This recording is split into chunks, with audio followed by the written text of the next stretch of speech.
Hi everyone, it's Miss Amy from the Ridgewood Public Library. Thanks for joining me for story time today. Today I wanted to share with you one of my favorite picture books. It is called The Circus Ship.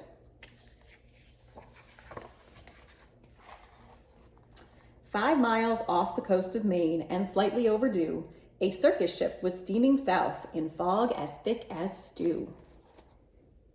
You can barely see the ship, right? All the fog. On board were 15 animals who traveled to and fro.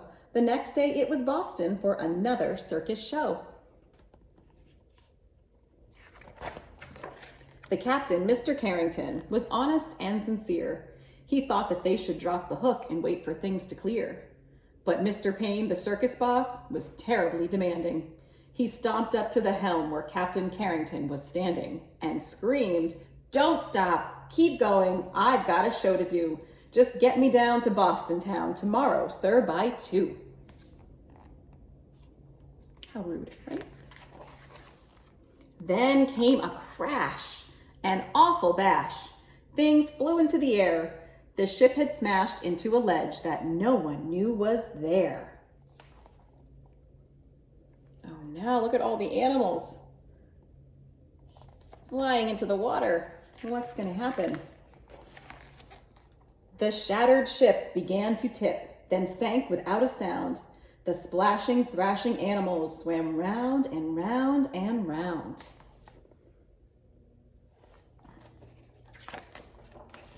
The captain said to Mr. Payne, "Pray tell, what shall we do? We can't just leave them here to drown. We've got to save them too."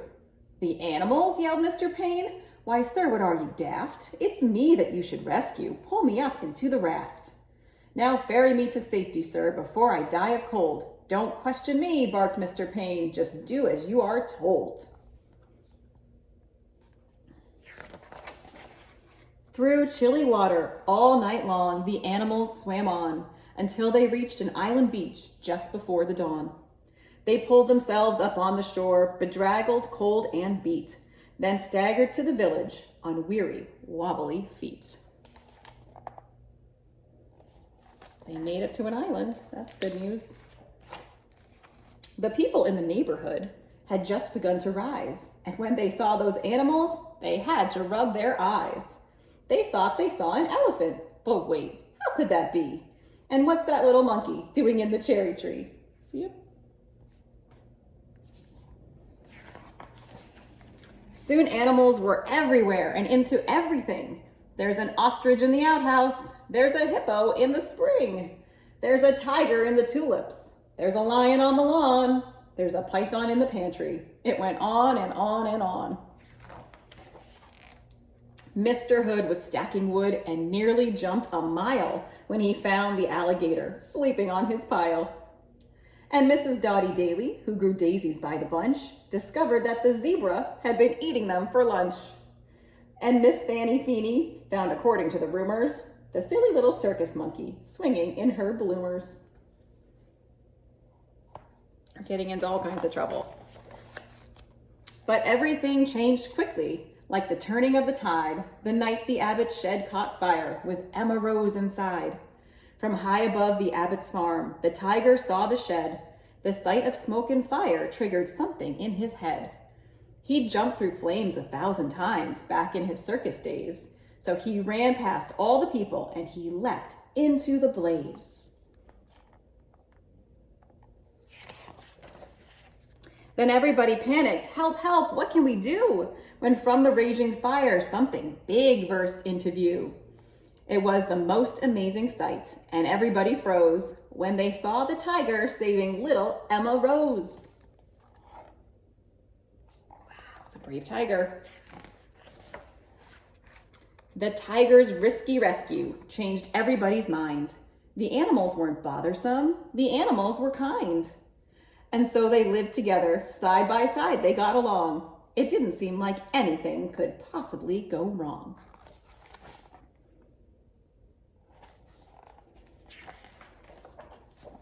Then Little Red, the messenger, came running with the word. Apparently, a circus ship had sunk from what he'd heard. "The animals are from that boat. They swam in from the bay. The greedy owner wants them back. He'll be here any day."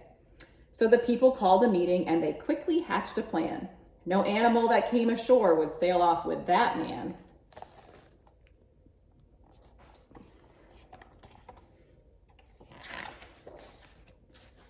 The next day, at the crack of dawn, a ship was at the pier, and up the lane marched Mr. Payne, whose voice was loud and clear. I am the circus owner. My ship sank in the murk. I've come to find my animals and put them back to work.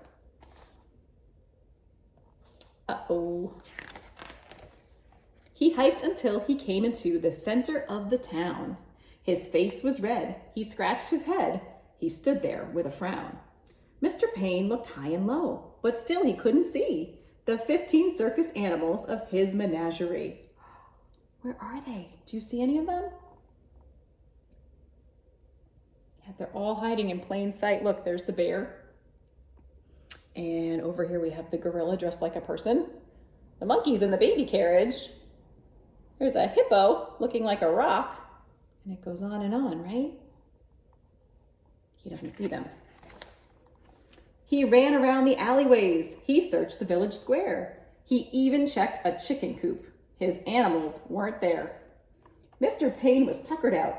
His heavy chest was heaving. Then Little Red stepped up and said, I think your boat is leaving. He ran off in a fit of rage. His ship was leaving sight. So he jumped into a rowboat and he rowed with all his might.